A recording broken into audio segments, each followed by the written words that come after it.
Nous saluons tous les internautes, que Dieu bénisse abondamment tous les bien-aimés frères et sœurs. Vous qui avez l'habitude de nous suivre chaque mercredi, chaque vendredi, chaque dimanche, que la grâce du Seigneur soit avec vous. Nous vous prions de ne pas seulement nous suivre sur Facebook. Vous pouvez également vous abonner à notre page YouTube Prophète Paulin Mbombo. Vous pouvez également nous suivre sur TikTok. Vous pouvez nous suivre sur Twitter. Vous pouvez également nous suivre sur Instagram, car je crois que le Seigneur a permis que nous soyons sur tous ces réseaux sociaux, sur toutes ces plateformes pour votre édification. Eh bien, pour ce soir, je nous invite à ouvrir nos Bibles. Je suis dans le livre d'Ésaïe, chapitre 23. Nous lirons le verset 14, le verset 15 et le verset 16. Ésaïe 23, 14, 15 et le 16e verset. Merci. Ésaïe 23, 14, 15, 16. Lisons ensemble 1, 2, 3, go. Lamentez-vous, navire de Tarsis, car votre forteresse est détruite. En ces temps-là, Tyr tombera dans l'oubli 70 ans, ce qui dure la vie d'un roi. Au bout de 70 ans, il lancera des tirs comme de la prostituée dont on parle la chanson. Prends la harpe, parcours la ville, prostituée qu'on oublie. Joue bien, répète tes chants pour qu'on se souvienne de toi, parole du Seigneur. Je nous prie de répondre nos places. Merci et que Dieu bénisse sa parole. Lamentez-vous, navire de Tarsis, car votre forteresse est détruite. En ces temps-là, Tyr tombera dans l'oubli 70 ans. Ce qui dure la vie d'un roi. Au bout de 70 ans, il lancera des tirs comme de la prostituée dont on parle la chanson. Et la chanson dit quoi? Prends la harpe, parcours la ville, prostituée qu'on oublie, joue bien, répète tes chants pour qu'on se souvienne de toi, parole du Seigneur. Amen, amen.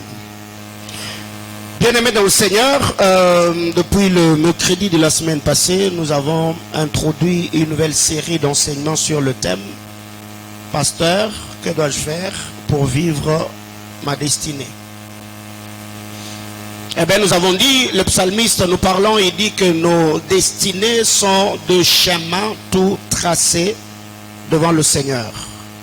Et par là, je comprends que aucun homme n'est venu sur terre en tourisme. Il y a un programme de Dieu attaché à la vie de chacun d'entre nous. Il y a une mission bien précise que Dieu a confiée à chacun d'entre nous. Eh bien, je crois que le vendredi ou le dimanche, on en parlera pour jouir ou bénéficier de la mission qui est attachée. Eh bien, la première des choses, il faudrait commencer à découvrir ce à quoi on est appelé. La découverte de notre mission nous impose, ça donne du poids et ça donne un sens à notre existence sur la terre des hommes. Aujourd'hui, il y a plusieurs personnes qui sont frustrées, il y a des gens qui sont mécontents, il y a des gens qui ont le dégoût de la vie seulement parce que ce qu'ils font ne le plaise pas.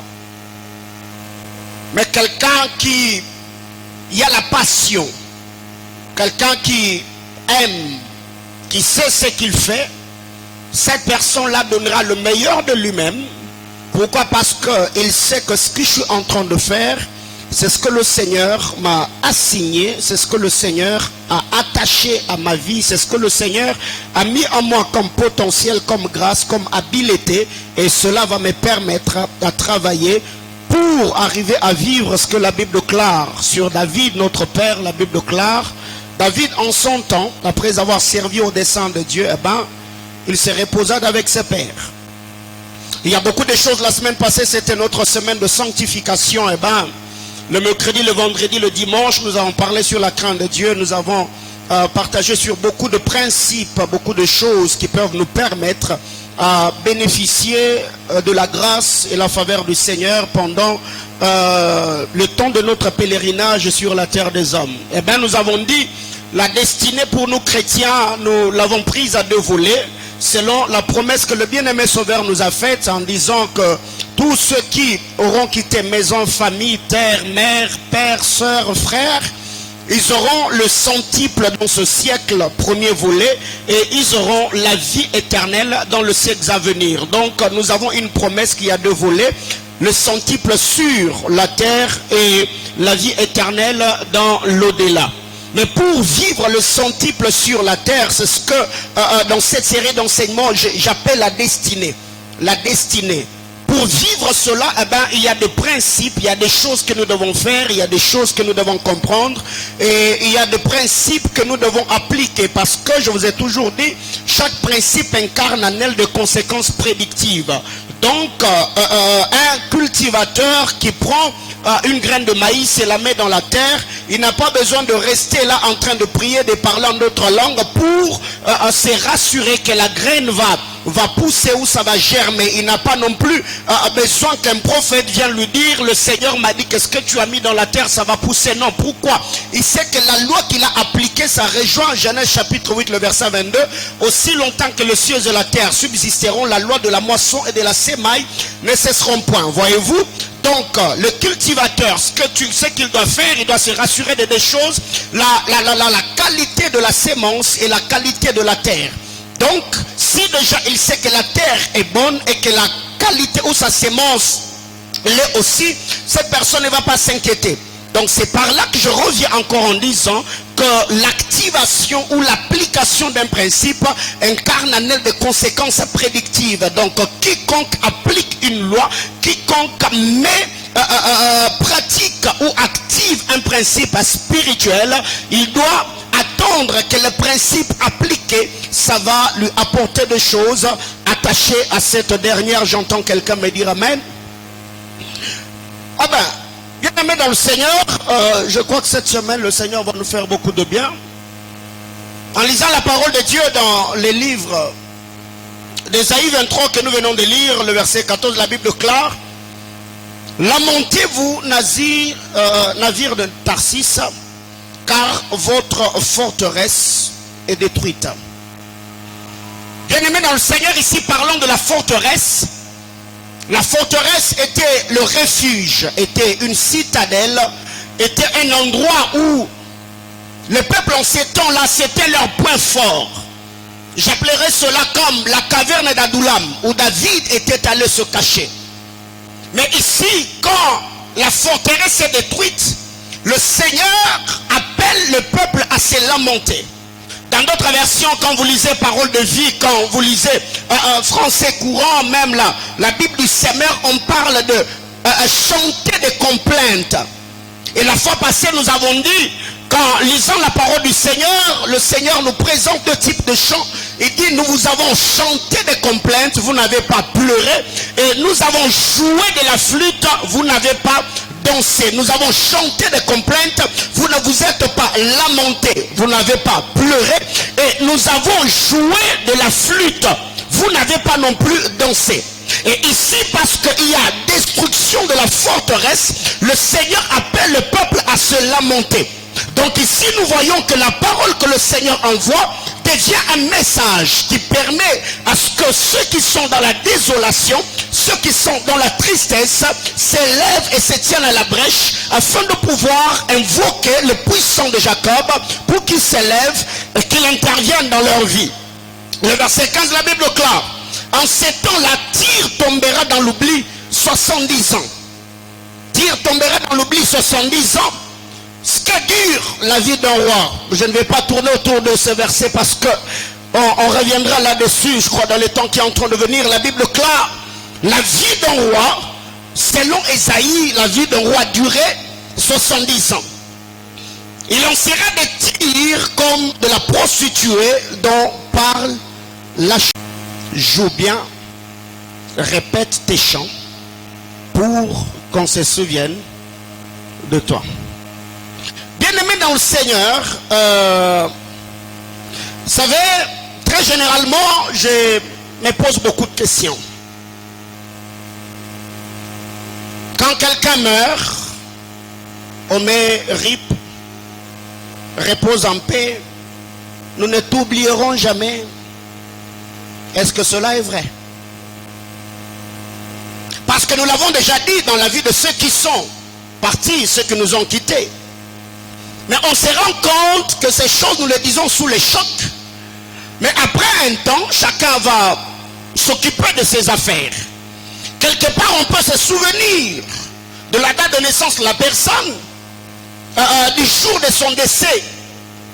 Et on peut encore mettre sur le statut. Tu as laissé un vide dans nos cœurs, tu nous as brisés. Mais eh bien, vous devez savoir que l'homme, naturellement, l'homme est tellement égoïste. La vie de l'homme est centrée sur lui-même. L'homme a tellement d'ambitions, l'homme a tellement de projets que s'occuper de la vie de l'autre, c'est le cadet de ses soucis. Et vous allez vous rendre compte que beaucoup de gens aujourd'hui se plaignent, beaucoup de gens aujourd'hui sont mécontents, beaucoup de gens aujourd'hui sont brisés. On ne prête pas attention à ma vie, les gens se moquent de moi, les gens me méprisent, on ne se souvient pas de moi. Bien-aimé dans le Seigneur, le problème n'est pas de chercher l'attention ou la pitié de quelqu'un. Le problème, c'est d'accomplir la mission que le Seigneur t'a assignée, parce que les hommes et les femmes d'impact, on les oublie difficilement. Quelqu'un comprend de quoi je parle? L'homme et la femme qui a marqué sa génération est oublié difficilement. Et c'est pour cette raison que vous allez vous rendre compte que sous notre cieux, quand quelqu'un a atteint tellement tel impact, on arrive même à l'enterrer, à faire des mausolées, on arrive même à créer des monuments juste pour se souvenir de la personne, juste pour garder à l'esprit ce que la personne a fait. Aujourd'hui, nous le voyons sous notre cieux, il y a beaucoup de stars que nous connaissons et beaucoup de stars que nous avons connues. Ces personnes sont parties, mais ils ont laissé les archives derrière eux. Aujourd'hui, il y a des gens qui ont laissé des documentaires, il y a des gens qui ont laissé des monuments, il y a des mausolées sous notre cieux. Même ici chez nous, il y a le mausolée de Papa Tshisekedi, il y a le mausolée de M. Laurent Désiré Kabila. Eh ben, même si nous avons le bon vouloir d'oublier ces personnes, leur vie sur la terre nous a tellement marqué que nous pouvons nous arranger pour les oublier. Mais c'est vraiment difficile, parce que tout ce qu'ils ont fait, nous les respirons, nous sentons cela au quotidien. Eh bien, l'histoire ne peut pas oublier ces gens, parce qu'ils ont tellement fait en leur temps. Cela a marqué plusieurs personnes et c'est quasiment impossible qu'on les oublie. Et ici, quand vous lisez le verset 16 d'Ésaïe chapitre 23, j'aime ce qui est dit, la Bible déclare, prends ta harpe. Et en ces temps-là, il y a le prostitué s'habillait d'une certaine manière pour attirer l'attention des gens. Et c'est pour cette raison, même quand vous lisez la parole du Seigneur dans l'histoire de Judas et Tamar, la Bible déclare, Tamar s'était déguisée comme une prostituée. C'est que l'accoutrement d'une femme mariée, l'accoutrement d'une prostituée et l'accoutrement de la fille de la maison était différent, dans le sens où Tamar, quand elle était veuve, elle avait le habits de son veuvage, et quelqu'un qui voyait Tamar pouvait comprendre que cette femme elle est veuve, elle a perdu son mari. Et les femmes en Israël, excusez-moi le terme, qui étaient vierges, elles s'habillaient d'une certaine manière. Et quand une femme était déshonorée, les déshonneurs changeaient même son accoutrement extérieur. Je prends l'exemple de notre sœur Tamar, la fille de David. Après que son frère Amnon l'ait violée, la Bible déclare, elle a déchiré sa tunique multicolore. Pourquoi? Parce que c'était un déshonneur. Elle a perdu tout ce qu'elle avait de précieux et elle ne pouvait pas faire semblant en gardant la tunique, alors que ce qui faisait la force de la tunique, elle l'avait perdu. La Bible déclare après avoir déchiré la tunique, elle a pris la cendre, elle a jeté la cendre sur la tête. Elle pouvait aussi se dire, non, je vais garder cela, c'est un secret qui va rester entre moi et mon frère. Mais non, la Bible claire, Tamar a déchiré sa tunique. Pourquoi? Parce que c'était un déshonneur. Et ici, vous allez vous rendre compte que le prostitué aussi s'habillait d'une certaine manière pour attirer l'attention ou le regard de ceux qui avait besoin d'elle. Mais par-dessus tout, le prostitué en ces temps-là ne s'habillait pas seulement d'une certaine manière, mais le prostitué attirait aussi l'attention des hommes par leur chant. Que quelqu'un me dise amen. Le prostitué ne s'habillait pas seulement, mais le prostitué chantait aussi. La Bible claire prend la harpe. La première des choses, c'est que la prostituée devait prendre son instrument. La prostituée devait prendre sa harpe. C'est la harpe qui aidait la prostituée à harmoniser le mélodie. C'est la harpe qui aidait la prostituée à harmoniser pour qu'elle ne fasse pas des tons et des demi-tons. C'est la harpe qui aidait la prostituée à maîtriser les notes musicales pour qu'il y ait de l'harmonie, car on savait très bien que la musique a été définie comme l'ensemble d'un son agréable à l'oreille, voyez-vous. Donc ici on exhorte la prostituée de prendre sa harpe. Et après avoir pris sa harpe, la prostituée ne devait pas rester statique. La Bible claire parcourt la ville. Fais les tours. Promène-toi. Prostituée qu'on oublie.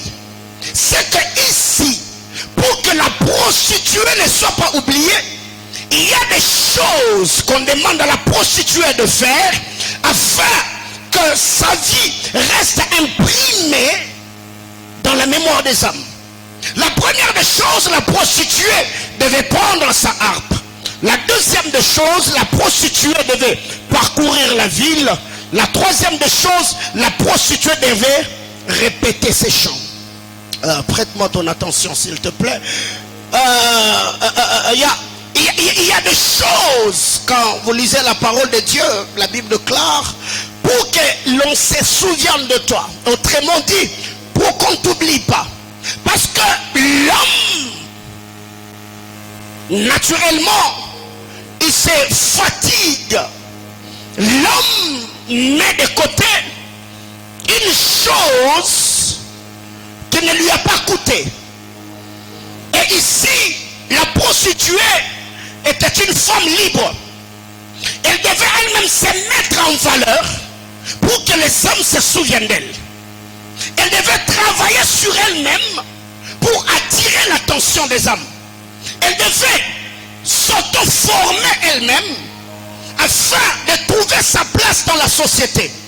Car vous allez vous rendre compte que quand Tamar est tombée enceinte avec Judas, eh bien, quand Judas a appris et les gens de la ville ont dit non, non, non, non, Tamar s'est prostituée.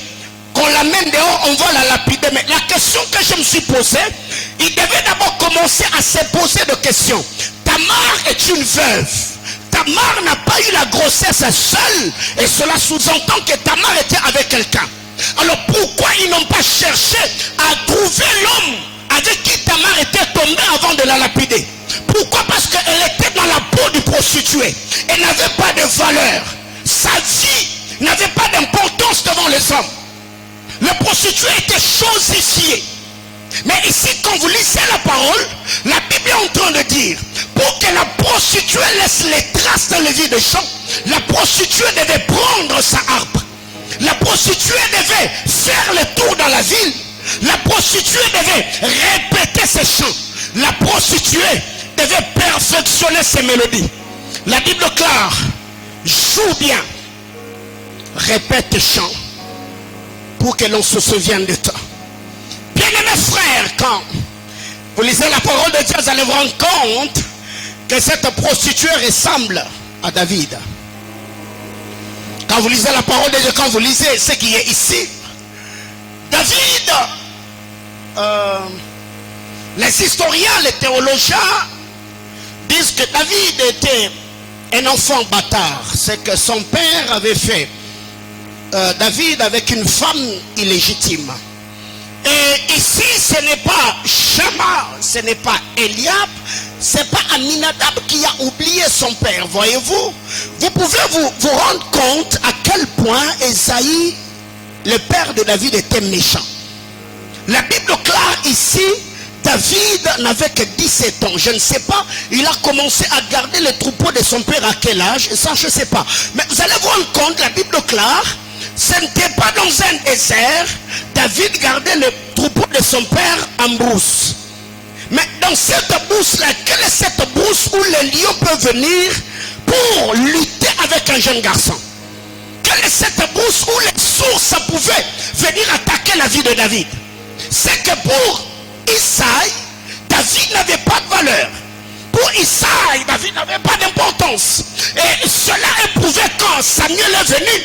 Il a fallu que le prophète insiste pour que Isaïe se souvienne de David. C'est quand le prophète a tellement insisté que Isaïe dit oui, je me souviens. Parce que ces gars-là dans le registre des enfants, les noms de ces gars-là ne figurent pas au fait. Cet enfant-là, il est dans la brousse, là où il est en train de garder le troupeau. Et la question que je me suis posée, tout ce que David a connu, est-ce qu'il avait eu le temps de le partager avec son père? Parce que si David avait dit son père, papa, aujourd'hui j'ai lutté avec un lion, j'ai lutté avec un ours, je crois peut-être à Isaïe allait avoir des entrailles qui tressaillissaient en disant non, je suis en train d'exposer la vie de mon fils. Mais tout cela, David le gardait pour lui-même. Bien-aimé dans le Seigneur, ici la Bible dit ceci: prostituée qu'on oublie, prends ta harpe, joue bien, répète tes chants, afin que l'on les souvienne de toi. Bien-aimé dans le Seigneur, les hommes ne vont pas se souvenir de toi parce que tu as existé. Les hommes ne vont pas se souvenir de toi parce que non. Bien, écoutez, il y a des choses que tu dois faire afin que même après toi, que tu laisses des traces dans la mémoire des hommes. Et que les hommes se disent non, à notre temps, il y a eu tel et tel homme qui avait vécu. Aujourd'hui nous parlons de Platon, aujourd'hui nous parlons d'Aristote, nous parlons de tous ces philosophes. Ils ne sont plus avec nous. Nous parlons de Napoléon Bonaparte, nous parlons des apôtres. Pourquoi? Parce que ce sont des hommes d'impact. Bien-aimé dans le Seigneur, les hommes ne vont pas se souvenir de toi seulement parce que tu as existé, parce que tu es né dans cette famille-là, parce que tu as porté le nom ou l'ADN de tes parents. Mais non, c'est ton impact qui fera que tu sois cherché ou recherché des hommes. Et j'entends quelqu'un me dire amen. Alors qu'est-ce qui arrive? Prostituée, toi qui es sans valeur, toi qui es méprisé, toi que les hommes ne prêtent pas l'attention, eh bien lève-toi, prends ta harpe, joue bien, répète tes chants pour que l'on se souvienne de toi. Et vous allez vous rendre compte que au verset 14, on parle de ces chants que la prostituée devait chanter. La prostituée devait se lamenter. Ici, quand on parle de la prostituée, on faisait allusion à un peuple. Pour que ce peuple-là soit visité comme cela nous est présenté au verset 17 d'Ésaïe chapitre 23. La prostituée avait besoin de l'attention. La prostituée avait besoin de la visitation. La prostituée avait besoin de la restauration. La prostitution avait besoin, la prostituée plutôt, avait besoin de recevoir les honneurs, les hommages et avoir de la valeur. Alors pour que la prostituée attire l'attention, eh ben, la prostituée devait se lamenter. La prostituée devait répéter ses chants. Bien-aimés dans le Seigneur, quand vous lisez la parole de Dieu dans 1 Roi chapitre 3, la Bible déclare, Salomon était assis sur le trône. Et il y avait 2 prostituées qui s'étaient accouchées une même nuit. 3 jours après, la première a perdu son enfant parce qu'elle s'était couchée sur son fils. Pour que L'autre prostituée récupère son enfant, récupère son héritage. Il a fallu qu'elle se tienne devant Salomon et qu'elle chante un chant. Et ces chants-là, c'est ce que j'appelle complainte.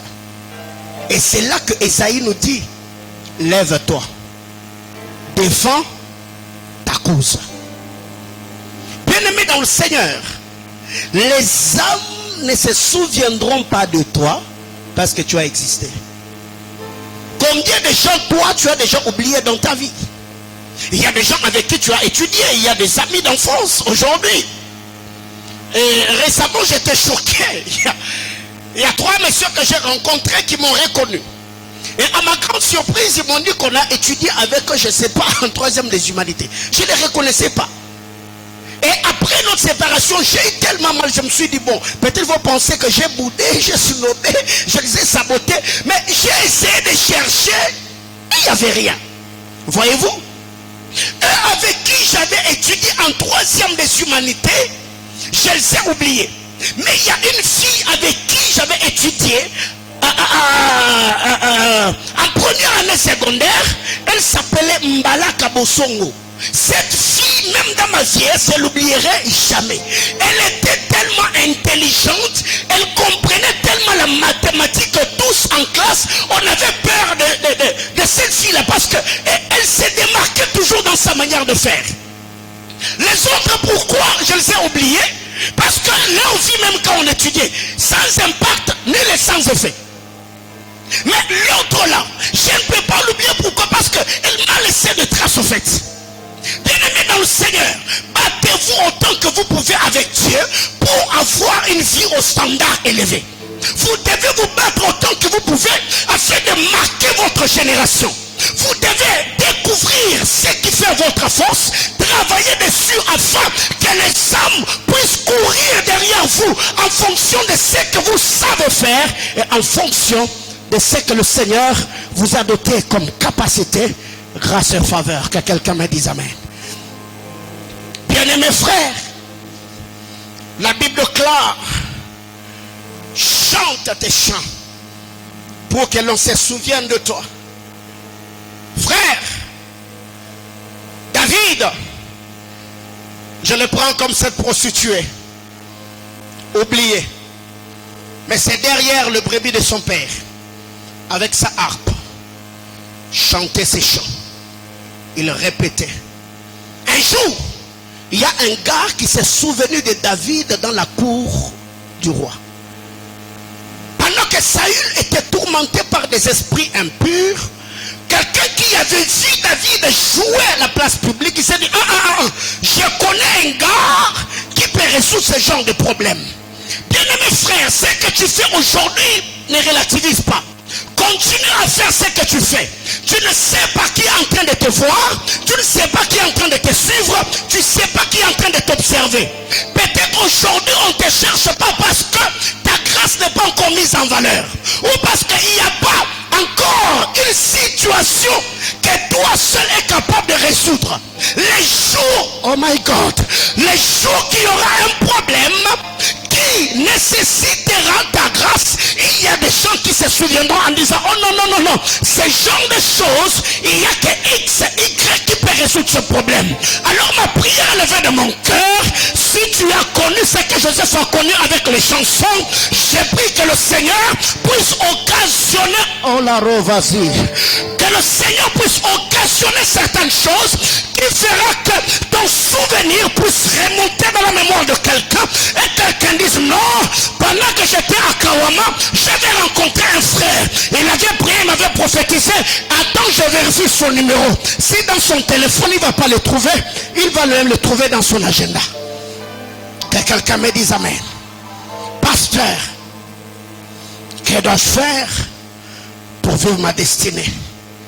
Bien-aimé, ma prière élevée de mon cœur est que Dieu fasse que le centre missionnaire Manaïm soit composé des hommes et de femmes d'impact.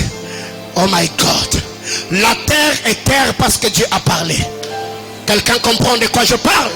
La terre et tout ce qui le renferme, il y a eu ces choses parce qu'au commencement Dieu avait dit. Bien-aimés, écoutez, le Seigneur n'a pas donné cette vision pour que nous soyons un rassemblement de mécontents, de galériens, de foutrons. Non, non, non, non, non. Quand l'onction de Dieu est sur un roi, elle a la capacité de replacer ce qu'on avait déclassé.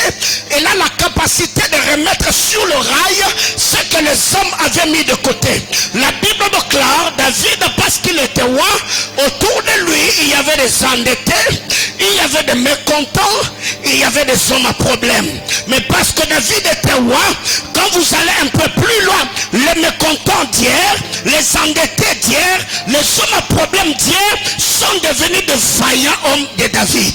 Je suis en train de déclarer du haut de cet hôtel que le Seigneur Dieu de toute grâce puisse changer ton état, puisse changer ton identité, qu'il t'impose dans la société, que la grâce et l'onction attachées à cette commission puissent amplifier tes habiletés, que Dieu l'oricla sauve miradovache, que Dieu t'élève et que Dieu te relève.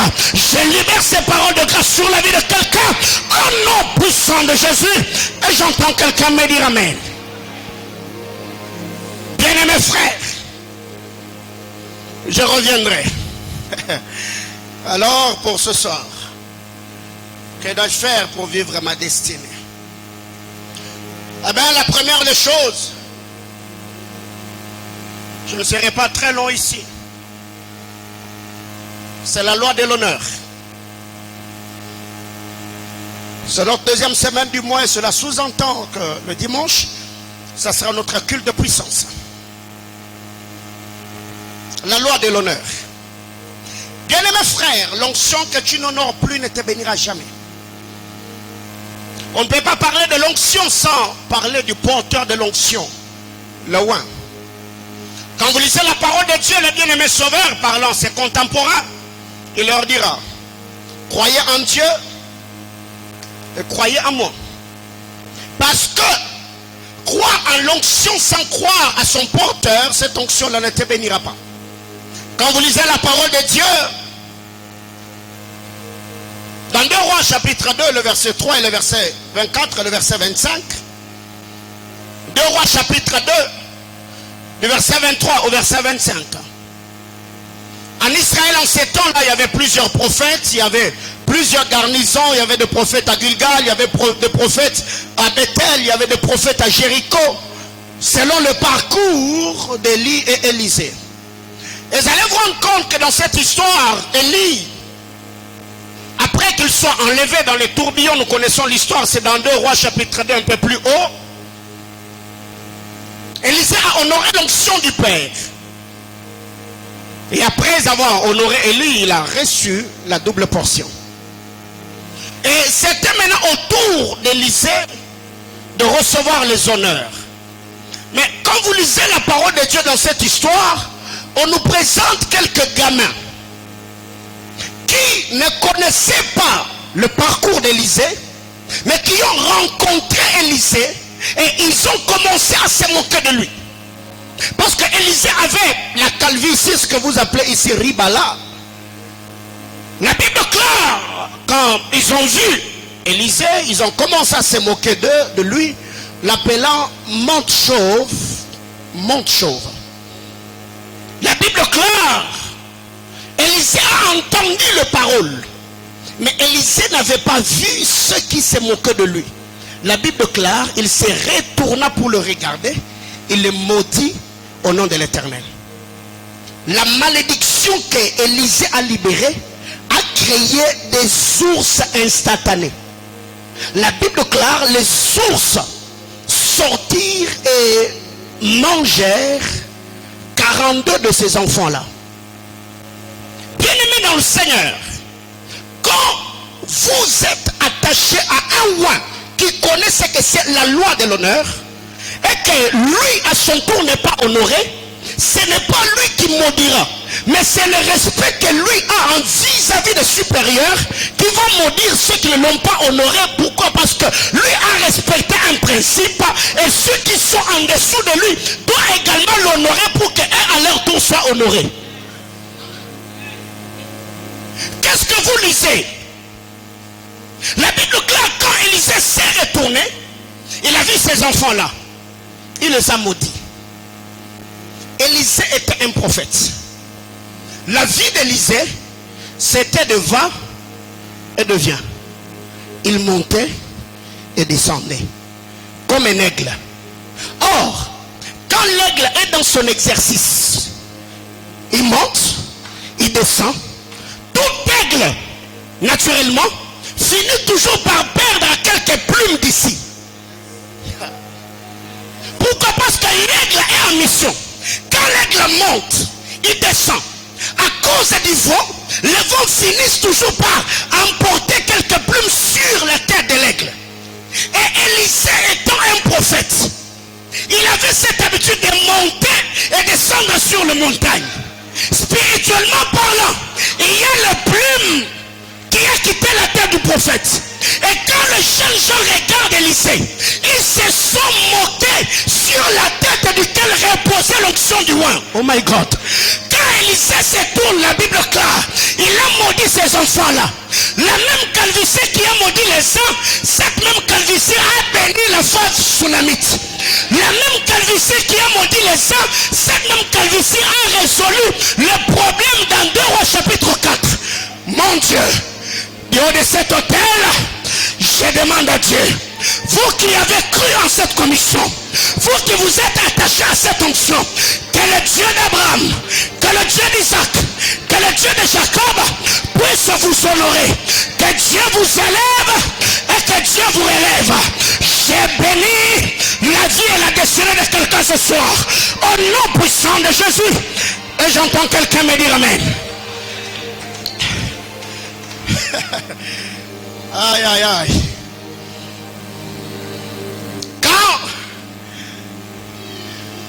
ces enfants voient Élisée, ils ont dit monte chauve, monte chauve. Normalement, il devait dire monte chauve, descend chauve, pour qu'il y ait de l'équilibre. Ils ont dit monte chauve. Or, la montée de l'aigle, il descend pas, il ne reste pas seulement là-haut, il descendra aussi.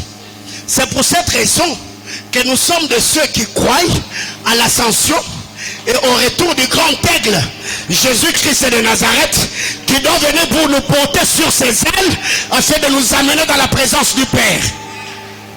Bien-aimés dans le Seigneur, hier, le dimanche après culte, on parle de la loi de l'honneur.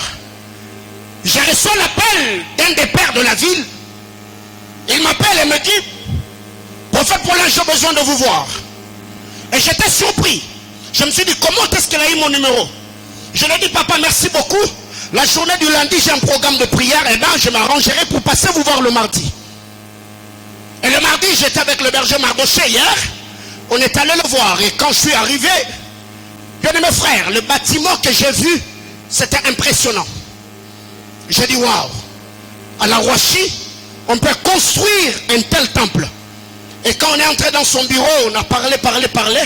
Et il m'a dit, j'ai beaucoup entendu parler de vous. Eh bien, nous avons un programme de 40 jours de prière. Je veux que vous puissiez être parmi les intervenants. Donne-moi ton programme. Alors, je ferai un programme en fonction de ta disponibilité. Je lui ai dit, papa, moi, je n'ai pas de programme. Vous faites votre programme. Moi, je vais me plier à votre programme. Pourquoi? C'est la loi de l'honneur. Et après avoir loué tous ces exploits, je me suis dit, je ne peux pas quitter ce bureau sans recevoir sa prière. Et je me suis mis à genoux. Il m'a tenu à la main, il a commencé à prier. Et quand il a dit Amen, j'ai sorti le porte-monnaie, j'ai pris un billet. Dans l'argent que j'avais, je leur ai mis, le berger Mardoché là derrière. Et après, dans sa prière, il a dit, Seigneur, soutiens ton serviteur. Qu'il arrive à faire ce que nous avons fait et qu'il en fasse de plus grand. Et là où j'étais, mon cœur, je me suis dit Alléluia. Et après que je sois arrivé au bureau, j'ai fait une prière. J'ai dit à Dieu Père, j'ai pris que l'argent que j'ai déposé sur l'autel, capacité Manaïm, et qu'avant qu'on ait eu 5 ans d'existence de cette église, qu'on ait une terre. Je n'étais pas en train de parler d'un terrain. Non, j'ai dit qu'on ait une terre en pleine ville, là on va ériger un bâtiment pour le Seigneur. Bien-aimé, honorez les grandes onctions que Dieu a placé sur vous. Il y a beaucoup de jeunes gens aujourd'hui parce que tu sens un peu chatouillement. Oh my goodness. Oh, j'ai eu des visions. Frère, arrêtez. Il y a des gens qui ne sont pas connus, mais ils ont un poids spirituel inexplicable. Bien-aimés frères, la première des choses, tu veux entrer dans ta destinée, il faut activer la loi de l'honneur. Il faut respecter les parents. Il faut honorer le roi. Il faut honorer les personnes que Dieu a placées au-dessus de toi. Et cela sera une clé qui va t'ouvrir de très grandes portes. J'en parlerai la semaine où nous aurons le culte de famille. Mais la deuxième des choses ce soir, la deuxième des choses, tu veux vivre ta destinée, il faut qu'il y ait la récupération de son identité.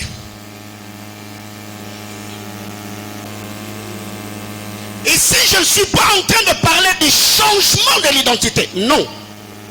Je ne suis pas en train de parler de la réception d'une identité. Non. Je suis en train de parler de la récupération de son identité. Nombre.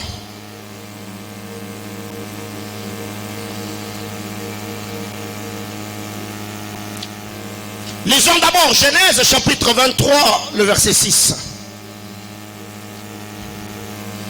Genèse 23, le verset 6, c'est l'histoire du père Abraham. La Bible déclare, écoute-nous mon Seigneur. Là c'est Abraham. Écoute-nous mon Seigneur.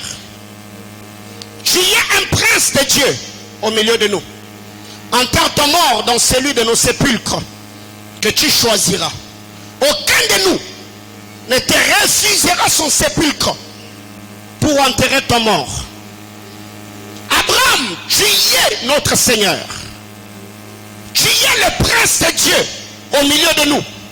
Enterre ton mort dans celui de nos sépulcres que tu choisiras. Aucun de nous ne te refusera son sépulcre pour enterrer ton mort. Bien-aimés frères, quand Dieu a parlé au père Abraham et à Sarah notre mère, Dieu a dit que du sang d'Abraham, du sang de Sarah, sortira de roi, sortira de prince. Il se fait que le père Abraham se tient devant l'autel pour offrir. Et le sommeil l'a emporté. Il y a des oiseaux qui sont venus s'abattre sur le sacrifice. Et le Seigneur dit à Abraham, parce que tu as fait cela, ta postérité ira en captivité pendant 400 ans. Après quoi, ils sortiront avec de grandes richesses. Bien-aimés frères, ce que nous devons savoir, c'est que nous recevons physiquement est proportionnel à notre identité spirituelle. Car la Bible déclare, l'homme ne reçoit que ce qui lui a été donné. Donné par qui? Donné par Dieu. Or, tout ce qui est don de Dieu, le Seigneur le donne aux rachetés. La Bible déclare dans Romains chapitre 6, le verset 23, tous ont péché, sont privés de la gloire de Dieu. Eh bien, le verset 23 de Romains 6, la Bible déclare, le salaire du péché c'est la mort, mais le don gratuit de Dieu, c'est la vie éternelle en Jésus-Christ. Donc tout ce qui est don de Dieu, le Seigneur le donne à ses rachetés. Les rachetés sont ceux qui ont connu le miracle de la régénération, de la transformation par la foi à notre Seigneur Jésus-Christ. Donc tu dois retenir que tout ce que tu auras dans cette vie, tu recevras ces choses proportionnellement à l'identité spirituelle. Car un homme est un hôtel. Un homme est un piste d'atterrissage, soit des bonnes ou des mauvaises choses. Quelqu'un me comprend? Les bonnes choses nous est données par notre communion notre alliance avec le Seigneur. Et les mauvaises aussi viennent ou nous atteignent par notre désobéissance. Car le Seigneur a parlé aux patriarches dans le livre de Deutéronome en disant, si vous obéissez, je vous bénirai. Si vous désobéissez, je vous maudirai.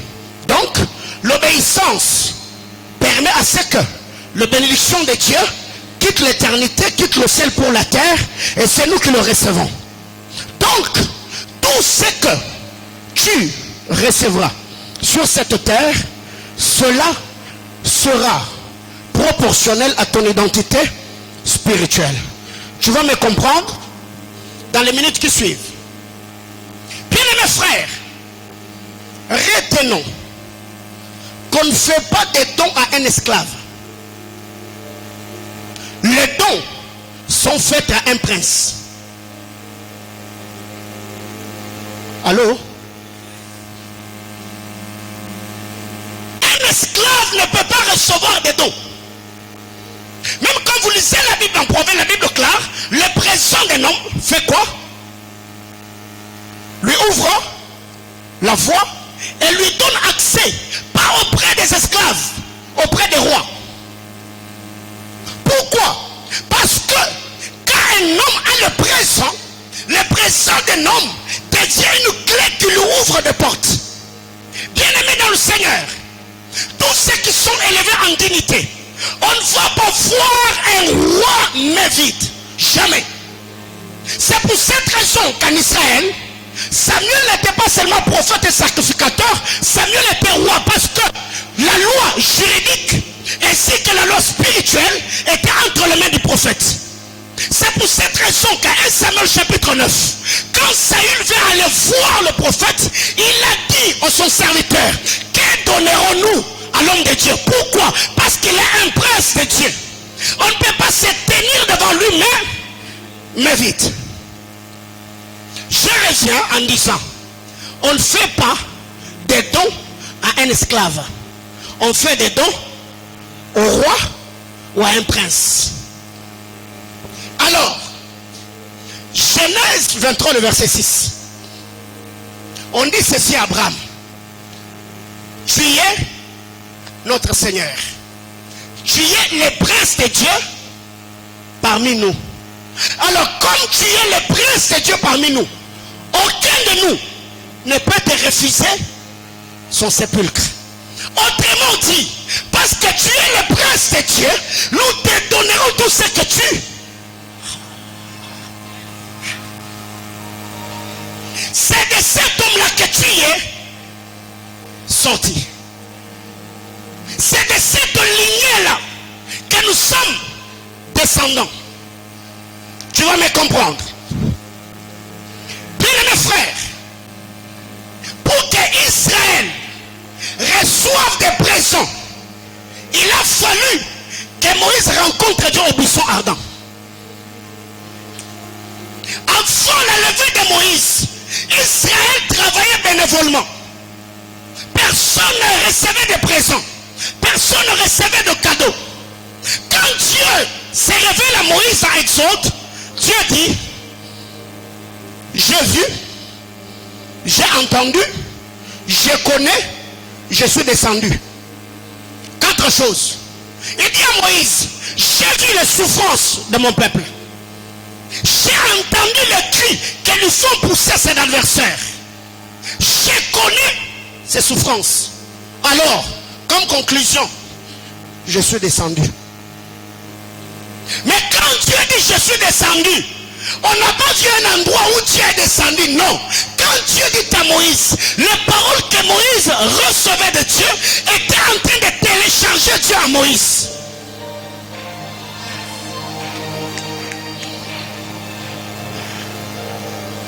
Bien-aimé dans le Seigneur, Dieu marche avec les hommes de Dieu. Je l'ai dit autrement. Dieu marche avec ces hommes. Qui sont ces hommes? Ce sont les hommes qui sont hommes parmi les hommes, mais qui sont devenus une possession exclusive et privée de Dieu. C'est pourquoi Ephésiens nous dit, étant monté au ciel, il a amené des captifs, des hommes, Mais après qu'ils sont montés avec lui, il ne les a pas relâchés comme captifs, il les a relâchés comme dons.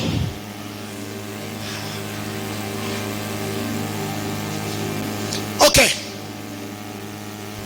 Qu'est-ce qui arrive? Moïse est là. Dieu lui dit,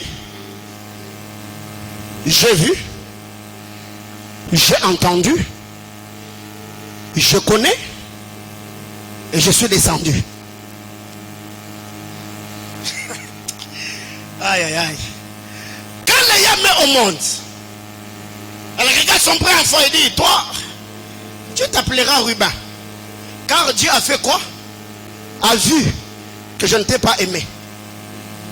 Quand elle met au monde le deuxième enfant, elle dit, toi tu t'appelleras Siméon.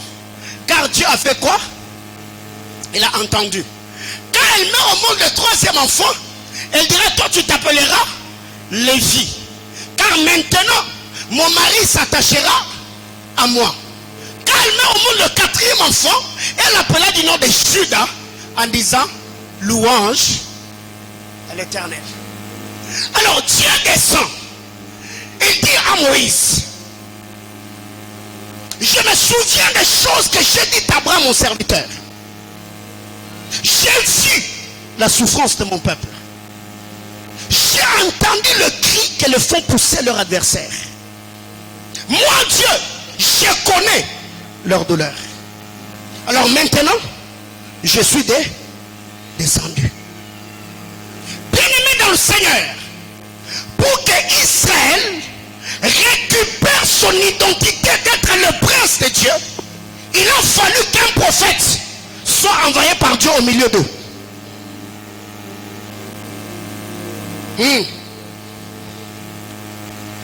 Israël a fait 400 ans. Après la mort du prophète Jacob, après la mort du prophète Joseph, Israël a fait 400 ans sans un prophète parmi eux, sans un sacrificateur parmi eux. Or, le peuple est béni quand les deux onctions sont fusionnées.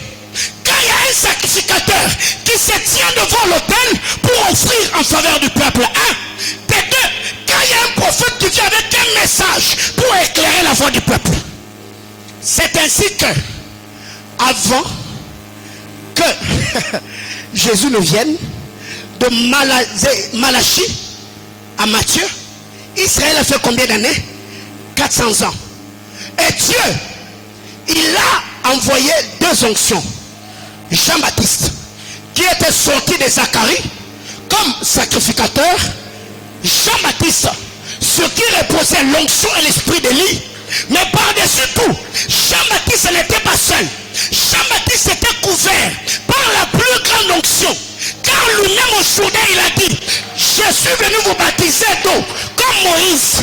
Mais celui qui, oh my God, celui qui est en train de venir est celui qui vous baptisera du Saint-Esprit et dans le feu. J'étais en train de dire à quelqu'un, de la même manière que Jésus en arrivant, il n'a pas seulement baptisé d'esprit, mais du feu. C'est pour cette raison que la Bible déclare, car sa divine puissance vous a donné tout, ce qui contribue à la vie et à la piété. Autrement dit, à la vie spirituelle et à la vie. Prends ta place.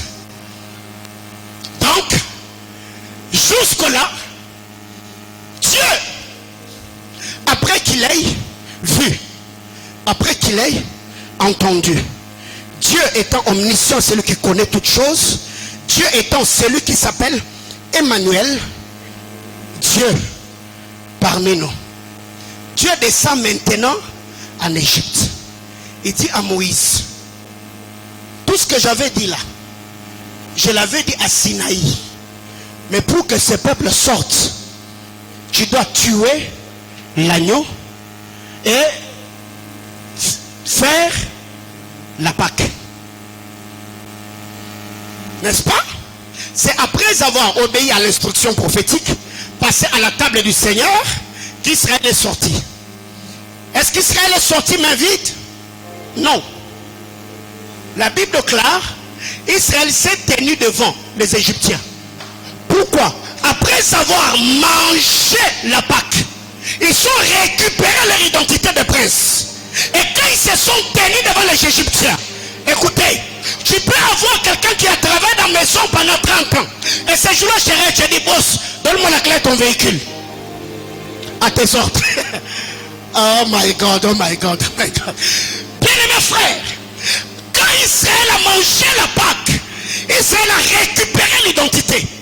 Parce que la Pâque est un repas spirituel.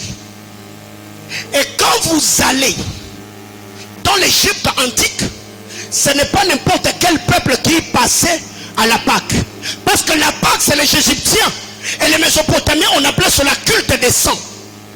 C'est qu'on tuait un animal, c'était les autorités qui se rassemblaient et mangeaient la Pâque pour renforcer leur autorité. C'est pour cette raison, quand Israël a fait la Pâque, la Bible classe, ce n'était pas en public, c'était en cachette. Parce que si cela était parvenu aux oreilles de Pharaon, Pharaon allait les interdire de faire le culte des sangs de peur qu'il monte en pouvoir.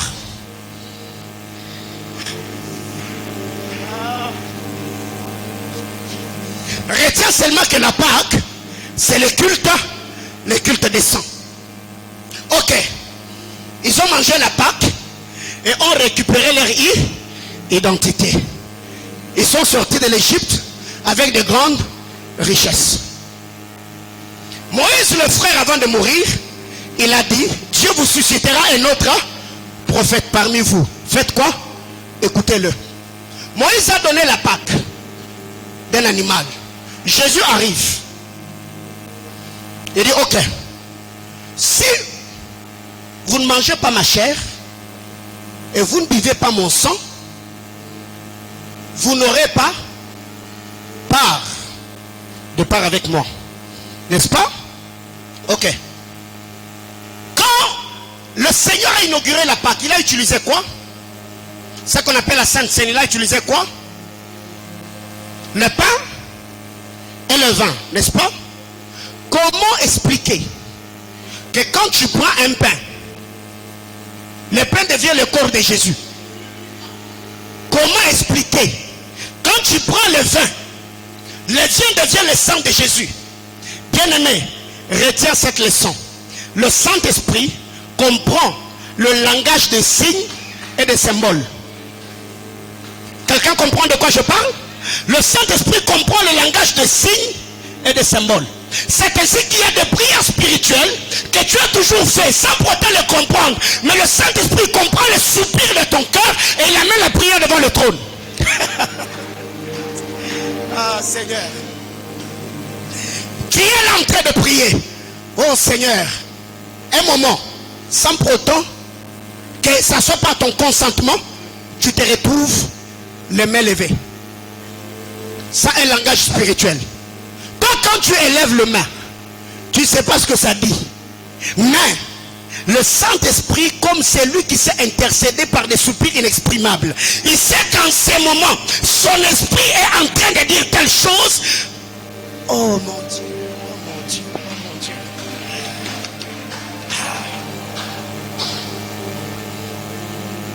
Récupération de l'identité spirituelle. Jésus a instauré la Sainte Seine. Mangez et buvez. Deux choses. Mangez et buvez. Quand vous allez dans Genèse chapitre 40, Joseph se retrouve en prison face à deux personnes. Le premier s'appelle le panetier. Le deuxième s'appelle les chansons.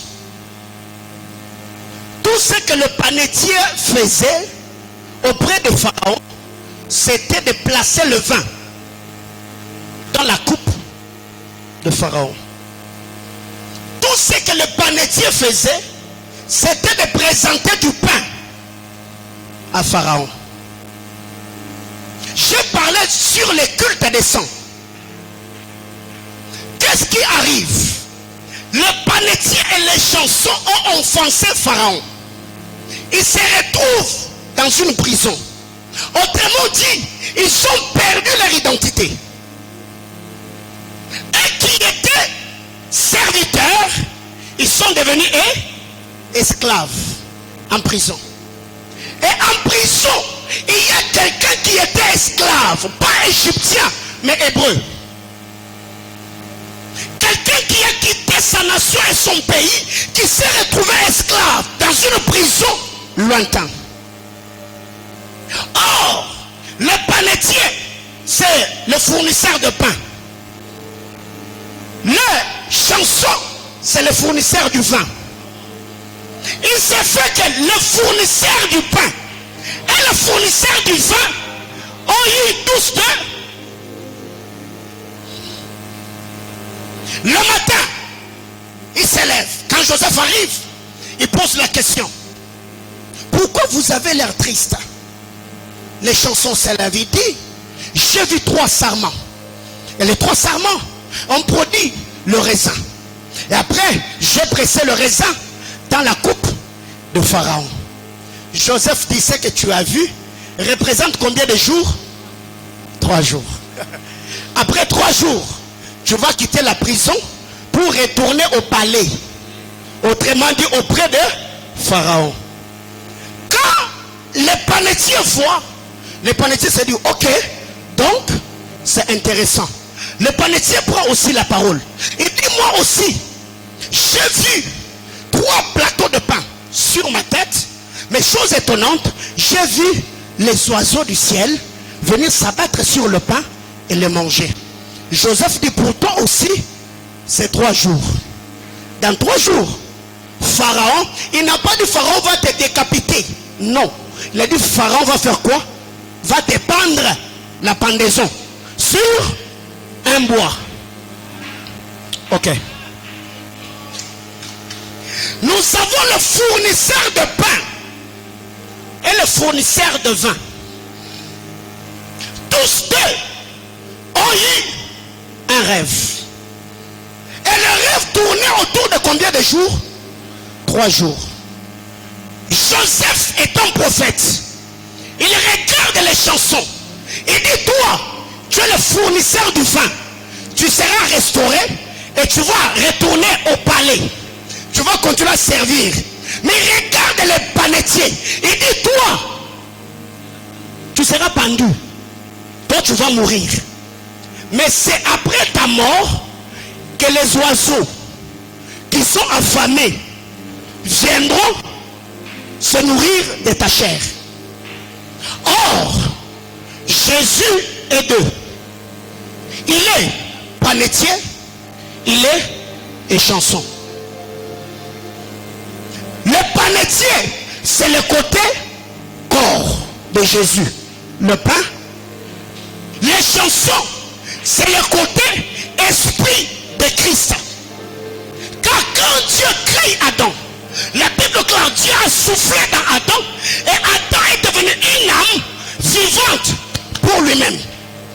Quand Jésus arrive, la Bible ne dit pas qu'il était un esprit vivant, mais un esprit vivifiant. Pas pour lui, mais pour les autres. Ok. Les chansons est rétabli. 3 jours après, le panetier est pendu. 3 jours après, Jésus se tient devant le temple. Il dit, écoutez les gars, détruisez-moi ce temple. 3 jours plus tard, je vais le rebâtir. Les disciples n'avaient pas compris ce que Jésus disait. C'est après sa mort et sa résurrection, la Bible classe, c'est là qu'ils comprirent qu'il parlait de son corps. Ok. Bien-aimés frères, quand vous lisez la parole de Dieu, ah, j'aime la Bible, j'aime la parole de Dieu, j'aime la parole de Dieu. Luc chapitre 17, le verset 37.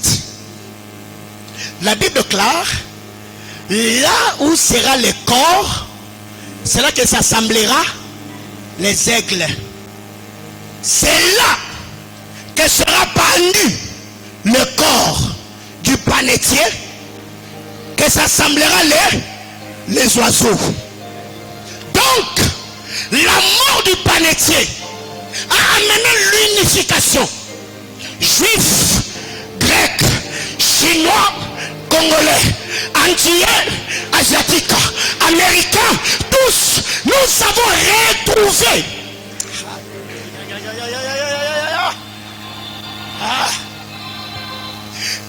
Ah mon Dieu. Bien mes frères, ce que j'aime dans cette histoire, la beauté des Écritures, c'est que même ce qui s'est passé dans la vie des non-croyants, cela était le type de choses qui allaient se passer avec le Sauveur. Parce que la Bible est un recueil prophétique. De Genèse à Apocalypse, tout ce qu'on a dit dans les psaumes, dans la loi et dans les prophètes, cela concernait Jésus-Christ. Alors qu'est-ce qui arrive? Quand le panetier est pendu, on parle du bois, le poteau, les chansons est restauré. Quand le chanson entre dans le palais, c'est le rétablissement de les chansons qui a amené l'élévation de Joseph. Les chansons est devenu le porte-parole, l'intercesseur. C'est lui qui devait parler de Joseph à Pharaon. Parce que Pharaon ne connaît pas Joseph. Bien mes frères, toi et moi, on n'avait pas le droit de citer en Israël Olivier Sauvage. Mais c'est quand les chansons a retrouvé sa place à la droite de Dieu le Père, que la vie de Joseph étant prisonnier a changé. Mais quand Joseph, la vie de prisonnier s'arrête, Joseph ne se présente pas devant Pharaon dans sa tenue de prisonnier. Nous parlons de la récupération de l'identité. Joseph est un prince de Dieu. Joseph est un prince. Donc, il ne peut pas se retrouver au milieu. Joseph s'est sacrifié à la place de la femme de Potiphar. Vous savez ça? Le châtiment qui nous donne la paix est tombé sur qui? Sur lui.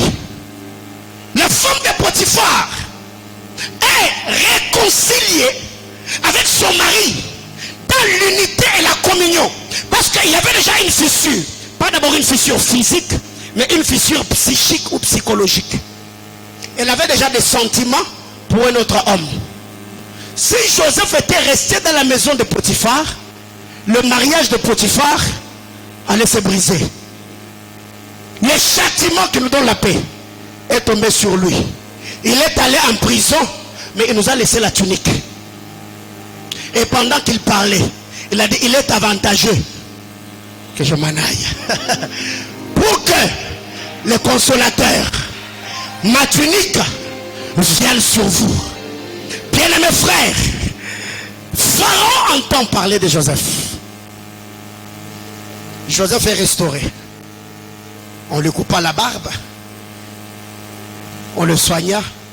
Il mit la tenue du prince. Il se tient devant le roi. Le roi expose le songe. Joseph interprète.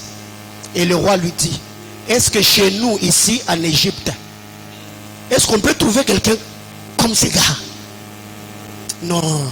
Frère, aujourd'hui, pendant que j'étais en train de préparer cet enseignement, j'ai dit à Dieu qu'il y a des gens aujourd'hui qui souffrent parce que leur identité spirituelle a été hypothéquée. Il y a des familles qui vivent une pauvreté extrême parce que leur identité a été hypothéquée. La Bible déclare, les pères ont péché et ne sont plus. C'est nous qui faisons quoi? Qui portons la peine de leur péché. Bien-aimés frères, je vais prier avec toi un moment. Et l'on va passer à autre chose. Ouvrez-moi Genèse chapitre 40, le verset 13 et le verset 19. Wow. Et je vais m'arrêter là pendant quelques minutes. On va prier pour la récupération de notre identité spirituelle. Parce que quand nous donnons notre vie au Seigneur, quand nous croyons en Jésus, la foi que nous plaçons au Fils unique qui est sorti des entrailles de Dieu nous permet de récupérer notre identité, notre position initiale. Ce qu'on a perdu en Adam, on le récupère en Jésus. Eh bien, je disais Genèse 40, le verset 13 et le verset 19. Héritier, tu peux nous lire? Genèse 40, 13 et 19 seulement. Encore 3 jours. Pharaon fera quoi? Relèvera ta tête. Oui, tu t'arrêtes là. Allez au verset 19. Encore 3 jours. Pharaon enlèvera. Ok, merci. Prends ta place. Joseph, le verset 13 et le verset 19, il joue avec le jeu des mots. En fonction de la situation que chacun de ceux avec qui il était en prison allait vivre. Quand il parle de les chansons, il dit après 3 jours, Pharaon relèvera ta tête.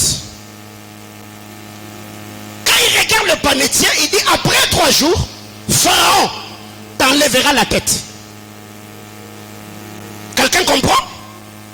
Ok. Donc, quand les panetiers et les chansons, tous deux, se retrouvent en prison, il y a 2 choses. Il y a relèvement et enlèvement. Aïe, aïe, aïe, aïe, aïe. Je suis en train de dire, le panetier, c'est le fournisseur du vin. Les chansons, le panetier, c'est le fournisseur du pain. Et les chansons, c'est le fournisseur du vin.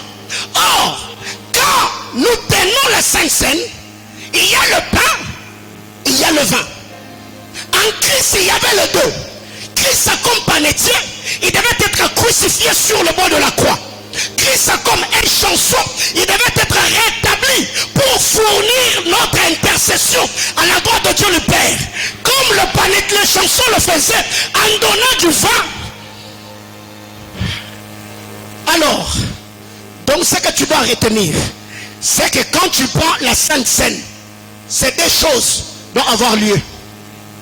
Les ajouts et les enlevés.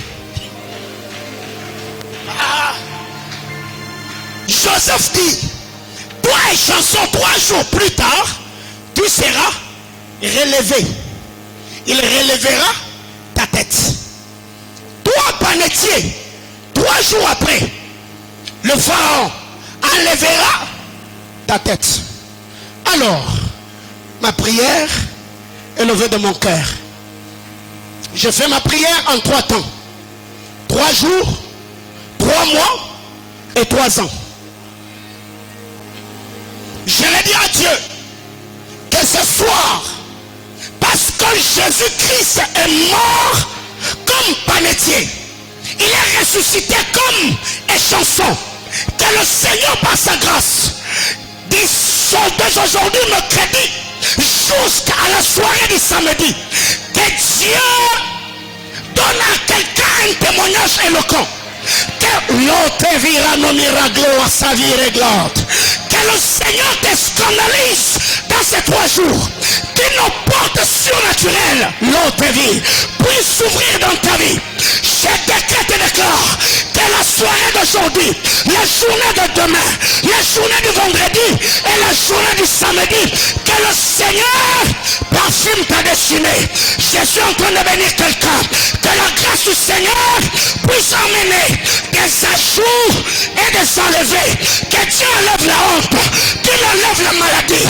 qu'il enlève les échecs, qu'il enlève cette identité honteuse, mais que le Seigneur puisse séjour, qu'il ajoute prospérité, qu'il ajoute relation, qu'il ajoute intelligence, qu'il ajoute onction, qu'il ajoute sanctification.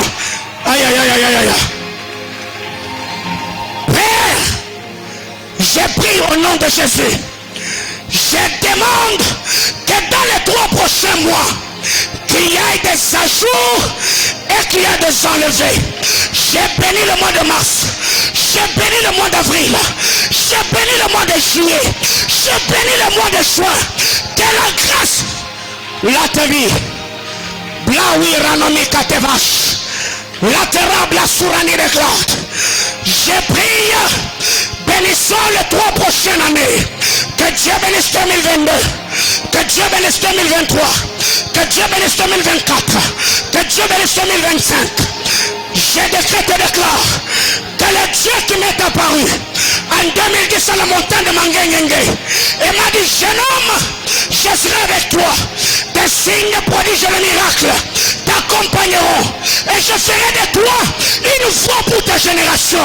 Je prie que le Jésus-Christ mort et ressuscité, le Dieu que je sers dans ma jeunesse, le Dieu pour qui j'ai accepté rejet, ignominie, calomnie, moquerie, que c'est l'autre vie. Aliwari Klawi Saraid, l'autre près de la mirade Vachani, il réclatour de la Sauvanique, le père de la Sobrali, la clatour de l'Orilac.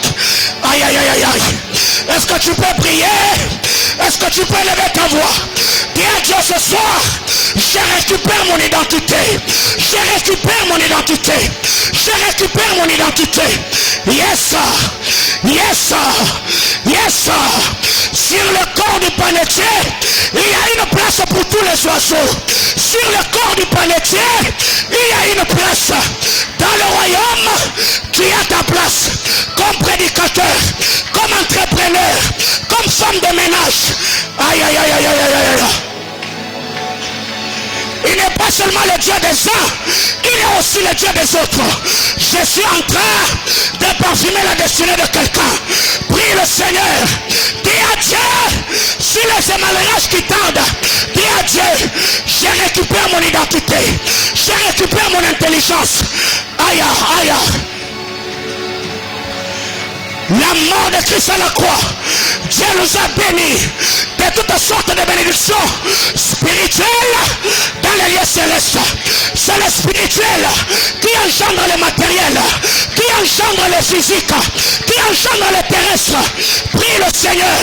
Toi qui as besoin du mariage, toi qui as besoin de la promotion, toi qui as besoin du succès, toi qui as besoin de la maternité, même vous qui êtes en ligne, prie le Seigneur, dit à Dieu, Abba Père, j'ai pris ce soir, je récupère mon identité. Je suis le prince de Dieu. Je suis princesse de Dieu. Je refuse d'avoir une vie de mendicité. Une vie. Aïe, aïe, aïe. Yes, Lord, yes, Lord, yes, Lord. Yes, Lord. Yes, sir.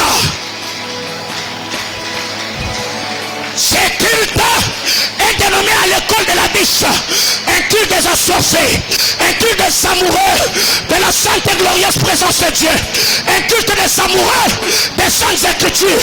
Dis à Dieu ce soir, je récupère mon identité, je récupère mon identité. Tu te vois dans ton sommeil, tu es toujours dans le quartier où tu as grandi, au village où tu as grandi, dans l'école où tu as étudié. Dis à Dieu non, je vais rejoindre mon identité spirituelle. Je suis Joseph dans la maison de mon père. J'ai vu que les étoiles, j'ai vu que la lune, j'ai vu que le soleil se prosternait devant moi. Maintenant, je me retrouve en prison. C'est contradictoire, c'est paradoxal. Seigneur, je veux rejoindre l'identité que j'avais vue dans la maison de mon père. Dans la maison de mon père, j'avais vu qu'il y avait 12 gerbes. Les gerbes de mes frères étaient tombés à genoux devant ma gerbe. À ma Père, je me retrouve en prison. Je prie que par ta grâce, que tu m'aides à récupérer l'identité que j'avais dans la maison de mon père. Yes.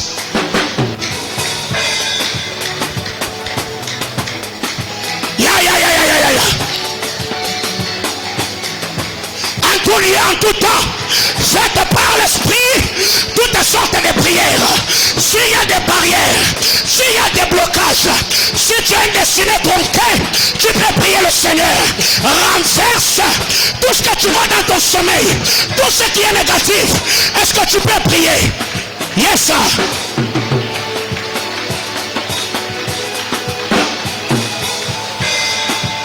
L'Iraclo, oui, sa vie.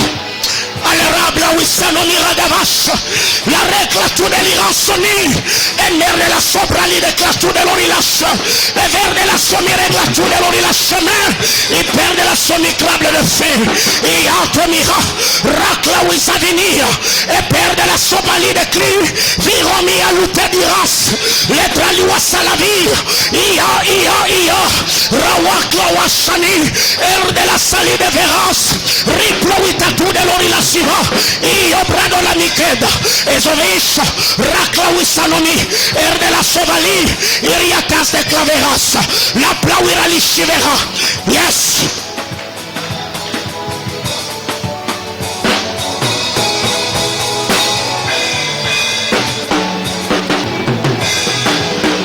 Aïe, aïe, aïe, aïe, aïe. Aïe, aïe, aïe, aïe, aïe. Il y a des liens réclamations familiales qui sont en train de tomber. Tu es le prince de Dieu. Tu es le prince de Dieu parmi nous. Personne ne te refusera. Aïe, aïe, aïe, aïe, aïe. La récupération de l'identité. Aucun des Égyptiens n'a manifesté le refus face à un Israélite parce qu'ils savaient récupérer leur identité. Ils sont sortis avec de l'or, avec de l'argent. Dis à Dieu qu'aucune porte ne te reste fermée, qu'aucun blocage ne s'oppose à toi. Yes. Tu es prince de Dieu, tu es princesse de Dieu, tu es prince de Dieu, tu es princesse de Dieu.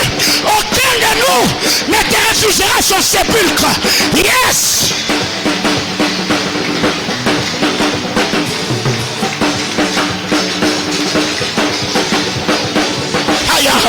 La terre de Lubumbashi n'avalera pas mes larmes. La terre de Lubumbashi n'avalera pas mes sueurs. La terre de Lubumbashi ne va pas saboter mes sacrifices. Je suis le prince de Dieu. J'ai l'ADN de Dieu dans mes veines. Le Saint-Esprit habite en moi. Je suis bénéficiaire des merveilleuses et glorieuses promesses de Dieu. Yes.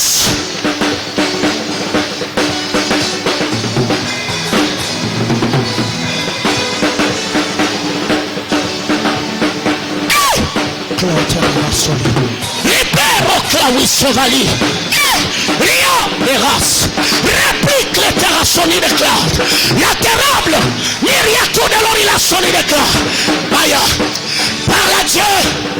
Prie le Seigneur. Parle à Dieu. Tu n'as pas besoin que je t'impose la main. Tu n'as pas besoin de cela.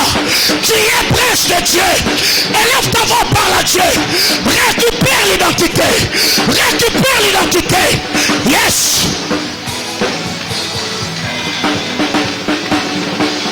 Ce que nous recevons est proportionnel à notre identité. Ils ont reçu de l'or parce qu'ils étaient devenus des princes. Ils gémissaient parce qu'ils étaient esclaves. Yes. Les hommes te sabotent parce que tu n'en as pas. Les jours que tu en auras, tu auras leur respect, tu auras leur estime. Yes. Ce que nous recevons est proportionnel à notre identité. Yadabakas, Rebecca Chata, Alabayanda la Mokosia, Rabra la Bachata. Yes Lord, yes Lord. Que toute malédiction tombe ce soir. Que le blocage tombe ce soir. Récupère ton identité. Que Dieu te positionne. Que Dieu te fixe. Qu'il y ait les ajouts et qu'il y ait les enlevés. Que Dieu ajoute. Qu'il ajoute l'onction. Qu'il ajoute l'influence. La notoriété. Les relations. Aïe aïe aïe aïe aïe aïe. Je sens les choses bizarres dans ce culte. Je sens des choses bizarres dans ce culte. Yes.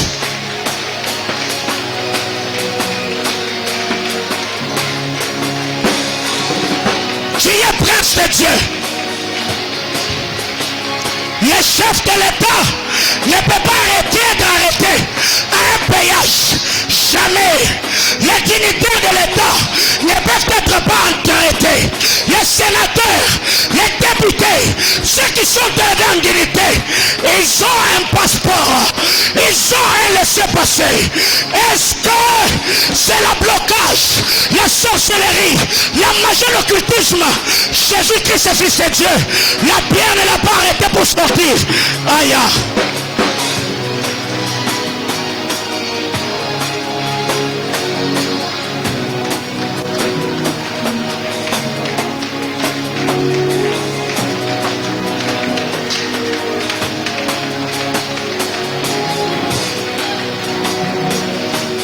Ce que tu reçois en fonction de ton identité, le rejet, les mépris, les moqueries, les calomnies, parce que il y a une identité qui t'a collé. Lazare était mendiant parce qu'il était aveugle. C'est cela son identité. L'aveugle né, on le portait, on le déposait parce qu'il était aveugle.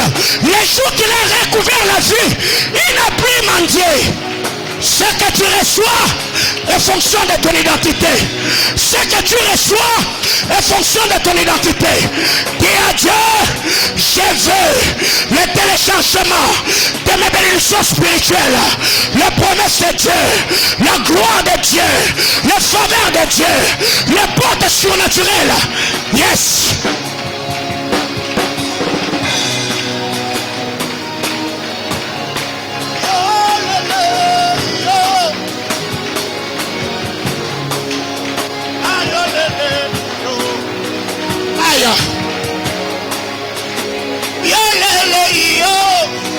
Rino Masovi, Ricla Sovi Reglatora de Plante, Loïka Rovalish, Ripleta Miradovasoni. Un esclave ne reçoit pas les dons, un esclave ne reçoit pas le présent. Les dons est pour des princes, le présent est pour des princes. Récupère ton identité, la tésomie. La Zevichadea, Gratesoni de Plitawishameva, Yeluska, Prelika Wisovi, et Yasus la Taridash, Merikla Wisoni, et la Replo Wisalivai. Yes.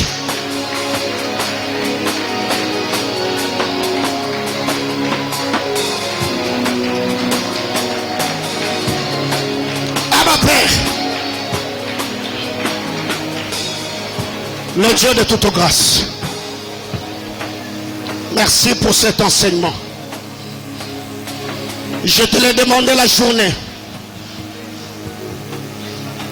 Que ce message